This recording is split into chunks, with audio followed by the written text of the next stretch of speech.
Every year of my life, without a doubt, I've had this feeling that, okay, this year I've really figured things out. And then sometime later, my values, my philosophies flip 180 and I look back and I'm like, what was I thinking? I was putting in my best effort, but headed in a completely wrong direction.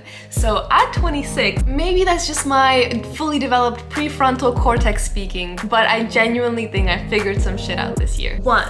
Passively absorbing ideas is dangerous. When I was selected for investment banking, I had been so sucked into competing and aiming to get recruited that I didn't stop to think whether or not this was actually the career that I wanted. Now I find myself on the CFO track, without ever actively deciding that this is the career that I want to do for the rest of my life, let's say. When you don't have an end goal, you are much more likely to get sucked into comparison and groupthink. So it's really important for me going forward to actively question all of my ideas and actions. 2. Is that a dream or is it an insecurity? Turns out my dreams aren't big enough. Climbing the corporate ladder, getting an MBA, those aren't dreams. Those are hedges against inferiority complex or worries that I'm not gonna have enough financial freedom as I get older. Note to self, dream bigger.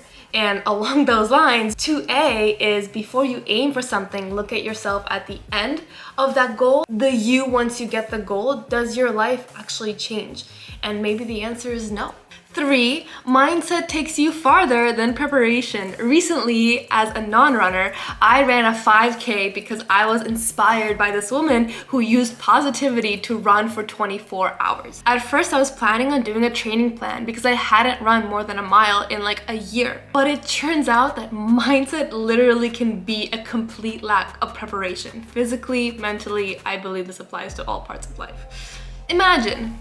4, make sure life doesn't get routine. Asking questions like, what's the scariest thing I've done? Have I sweat with effort? Have I cried? Have I pushed myself out of my comfort zone?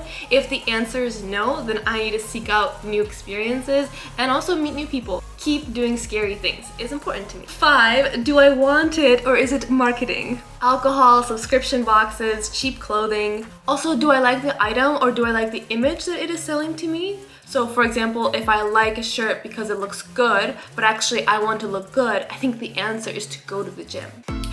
6, friendships are evolving. Friendships used to be a lot about girls getting into a room and gossiping about classes, boys, the drama that happened, and now friendships are more about shared experiences and making memories and doing activities together. It kind of feels a little bit like a loss of intimacy in a way, but at the same time, I think it's also because people just stop doing as much stupid shit. They stop having as many stupid interactions and random dramas. People grow up, so now it's time to experience life together. 7, fighting the initial reaction. If I feel myself flare up of anger or frustration, stopping and asking, why did I react in such an outsized way? Or what is it exactly that triggered me? Then realizing that the reaction is always a choice. I remember reading that something that was like, oh, you think your reaction is not under your control? Well, when you get angry, why don't you become violent, right? Why not? So obviously you have a reaction, but there are constraints that you live by. And if you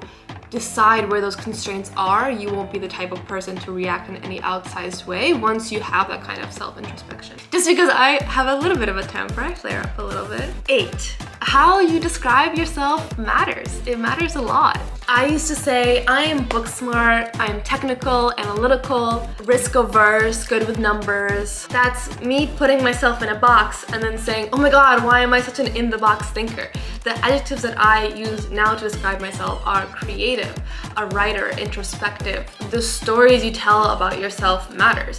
I wasn't the type of person who could run a 5K, and now I am because I removed that label. I said I am already that kind of person that can do that. 9, life is too short not to take risks. Sad story here. My mom told me when she was about 35 that she wanted to be a doctor, and that was a dream of hers that never got fulfilled, and now it's too late. And at that time I was like, Mom, you still have time. If you start now, in 7 years or so, or 10, you'll be a doctor, you'll be living the dream that you want. And my mom is 50 now.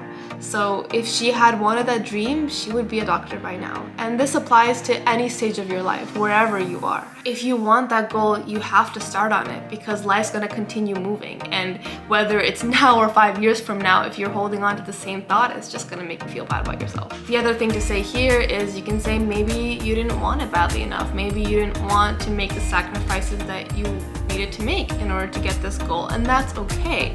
It's okay to not want something badly enough, but it's not okay to live with the regret and the feeling that it was taken away from you rather than going out and making it happen. It's not a criticism, it's a point of self-reflection and prioritization. The question is, how much do I want it? That tells me everything.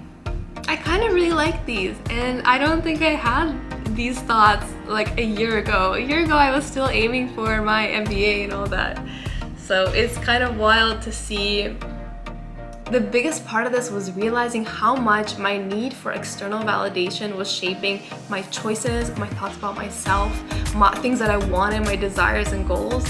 And this doesn't rule out all the insecurities that I have, but it is the beginning of that mental fight for what I truly believe in.